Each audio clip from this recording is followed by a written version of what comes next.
Calorimetry is a technique that's used in order to measure heat transfers. And this can be done to work out things like heat capacities of certain materials or enthalpies of reactions.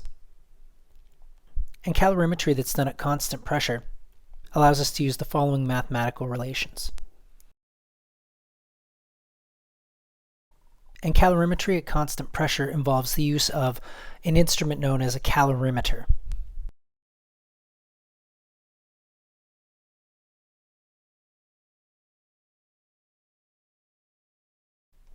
Calorimeters are made from a number of different parts.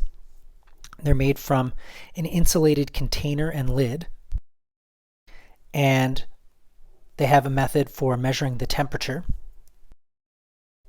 They have some sort of solution or liquid inside, and they have some sort of means of stirring the liquid.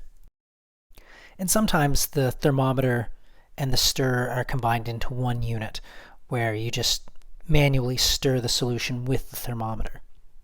And the way these calorimeters work is you know the mass and the temperature of the solution that's initially in your calorimeter. And then you do something to that solution. You either add a hot or cold piece of material, or you add chemical reagents that react and release or absorb heat.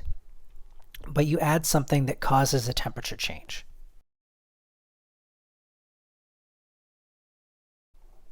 And after all of the heat has been transferred, you can measure the temperature of the liquid again. And with these values, you can calculate a heat that was either put into the liquid or taken out of the liquid.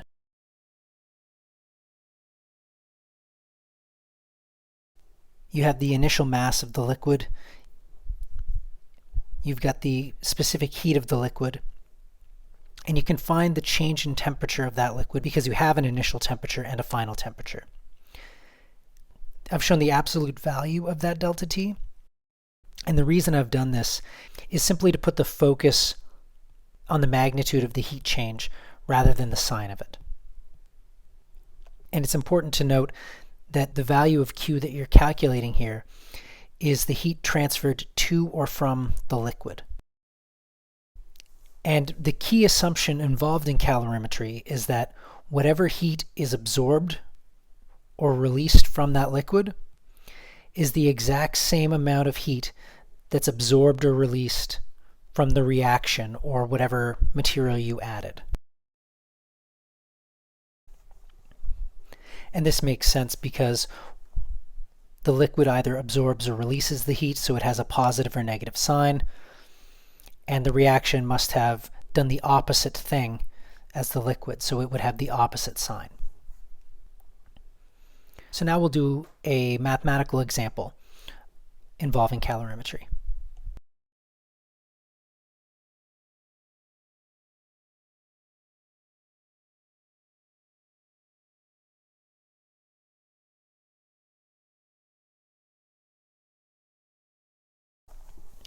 So in this question, we're told that the calorimeter contains 100 mils of water at a certain temperature, and then we're going to add some amount of acid and some amount of base.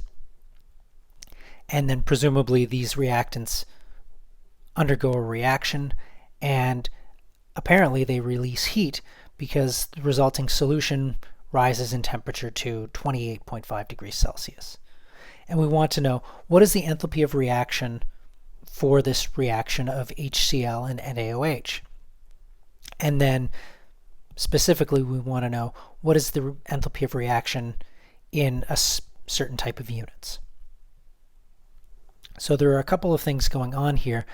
There are a number of assumptions that we have to make in terms of calorimetry in general, but the biggest one that we have to make is for the specific heat. We started with water in our calorimeter, but the instant that we add HCl and NaOH, they dissolve into the water and they make a solution. And the final temperature that we obtain is going to be the temperature of the solution, not just water. And this is a bit of an issue, because if you go and look up specific heats for various materials, you won't actually find a specific heat for most solutions, because it would be far too many specific heats for some experimenter to calculate and compile. It would just be a ridiculous amount of work. So what you will be able to find is the specific heat for water. And the biggest assumption that we will typically make with these calorimetry calculations is that for very dilute solutions, the specific heat is going to be very close to that of water. And in practice, what that means is, if you have a dilute solution, just use the specific heat for water. So now we can calculate the heat that was transferred into this solution. Again, the temperature went up, so it must have gained heat. So we've already made an assumption that the specific heat of the solution is the same as water. If you have a very dilute solution, you can actually make a similar assumption related to the mass. We could just use the mass of water because we added very small amounts of reagents. But because we have the masses of the reagents in grams, it's fairly easy to just add those together with the mass of water. The specific heat of water is one that I'll always give you on a test, but you'll probably do enough practice problems that you'll just remember it anyway. And we'll take the absolute value of the temperature change, which is 28.5 minus 22.0. So we can take all these values and work out the heat that went into our solution.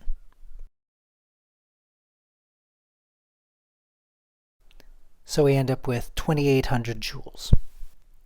So this means our solution absorbed 2,800 joules, and that must have come out of the reaction. That's the only source of heat. And we want the enthalpy of reaction, so we have to convert from our heat that went into the solution to a heat that came out of the reaction. And remember that the signs are going to be opposites.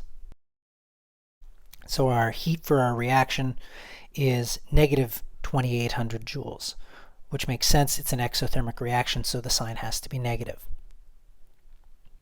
And we should remember that delta H equals Q at constant pressure, and this would be an example of a constant pressure situation. So we can say delta H also equals negative 2,800 joules. And at this point, we've answered the first part of the question. The second part of the question asks, what is the enthalpy of reaction in terms of kilojoules per mole of HCl? The kilojoules part is easy. There are 1,000 joules in 1 kilojoule. So there are 2.8 kilojoules worth of heat released by the reaction. But the other part of that unit, the per mole of HCl, whenever the units are per mole of something, what it means is the unit is put into such a form that it makes it easy to scale up the value or scale down the value. So if we have an enthalpy in kilojoules per mole of HCl, we can figure out what the enthalpy of the reaction is using any different amount of HCl, simply by multiplying through by the amount of HCl. So we find the amount of HCl that reacted, and to do that we need to know the actual chemical equation. In this case, we have stoichiometric coefficients that are all 1, so we have a 1-to-1 relationship between HCl and NaOH. And since we started with equal numbers of moles of HCl and NaOH, both of the reactants can be considered limiting. At the end of the reaction, all of the HCl is gone and all of the NaOH is gone. If there were different starting amounts, we would have to do a limiting reagent calculation to find out how much HCl actually reacted. But in this case, because they're both limiting, we know exactly how much HCl reacted.